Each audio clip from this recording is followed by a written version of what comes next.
அனைவருக்குமே வணக்கம். சற்று முன் கிடைத்திருக்கக்கூடிய ஒரு மிக மிக முக்கியமான செய்தி ஒன்று வெளியாகியுள்ளது. சற்று முன் கனிமொழிக்கு 7 ஆண்டு சிறை தண்டனை, நீதிமன்றம் இறுதி தீர்ப்பு, இது மாதிரி பார்த்தீங்கன்னா செய்திகள் வெளியாயிருக்கு. ஸோ அதனால் ஏற்கனவே பார்த்தீங்கன்னா சாதிக் பாஷாவுடைய மரண விஷயத்தில் வசமாக சிக்கியிருந்தாங்க. கனிமொழி அவர்கள் சிக்கியிருந்தாங்க. ஸோ இந்த தீர்ப்பின் அடிப்படையில் தான் இப்போ அதிரடியாக இந்த வழக்கின் அடிப்படையில் ரகசியமாகவே சிபிஐ விசாரணை எடுத்திருந்தாங்க.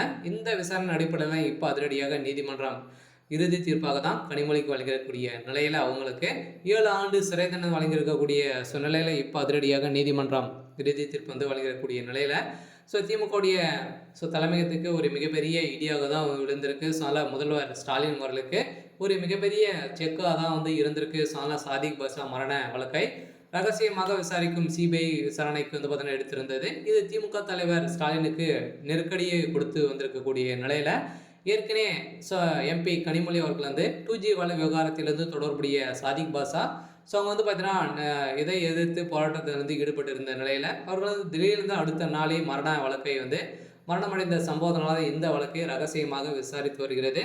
இந்த விசாரணை அடிப்படையில் அண்மையில் சாதிக் பாஷாவின் மனைவி மற்றும் கேவின் ஆகியோரிடம் சிபிஐ அதிகாரிகள் விசாரணை நடத்தியது. திமுகவை அதிர்ச்சிக்குள்ளாக்கி இருக்கக்கூடிய நிலையில் தான் இப்போ இந்த 2G ஊழல் வழக்கில் ஸ்டாலின் அவர்களும் அவரது தாயார் தாலு அம்மாளும் தங்கை கனிமொழி மற்றும் முன்னாள் அமைச்சர் ஆர் ராசாவிற்கு தொடர்புடையதாக கூறப்பட்டிருந்த நிலையில் தான் இப்போ அதிரடியாக சாதிக் பாஷாவுடைய மரணம் இவர்களால் தான் பார்த்தீங்கன்னா கொலை செய்யப்பட்டிருக்காங்க அப்படின்ற மாதிரி இப்போ வெளியேறக்கூடிய ஆதாரத்தின அடிப்படையில் இப்போ கைது செய்யப்பட்டிருக்காங்க. அதனால் கனிமொழி அவர்களுக்கு 7 ஆண்டு சிறை தண்டனை வழங்கக்கூடிய சூழ்நிலையில் பின்னர் 2G வழக்கில் யாருமே குற்றவாளிகள் இல்லை என நீதிமன்றம் தீர்ப்பளித்தது. இதைத் தொடர்ந்து மீண்டும் பார்த்தீங்கன்னா 2G வழக்கு விசாரணையின் போது ராசாவின் நெருங்கிய நண்பராக சாதிக் பாஷாவும் சிபிஐ அதிகாரிகளும் பிடியில் சிக்கியிருந்த சூழ்நிலையில் அதனால் திடீரென சாதிக் பாஷா தூக்கிட்டு தற்கொலை செய்து கொண்டதாக பெரும் பரபரப்பை ஏற்படுத்தியிருந்தாங்க.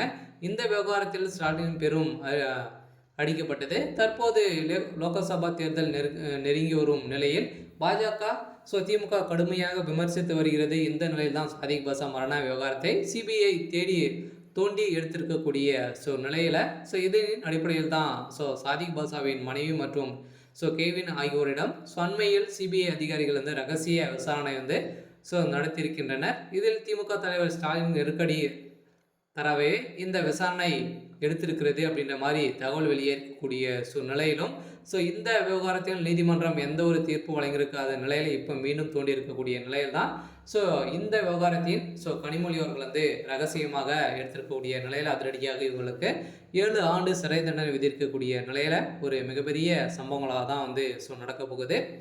இருந்தாலும் என்ன நடக்க போகுது அப்படின்றத வெயிட் பண்ணி பார்க்கலாம். இது மாதிரி செய்திகளை தெரிஞ்சுக்கணும் அப்படின்னா மறக்காமல் நம்மளுடைய சேனலை சப்ஸ்கிரைப் பண்ணி சப்போர்ட் பண்ணுங்கள். தேங்க்யூ.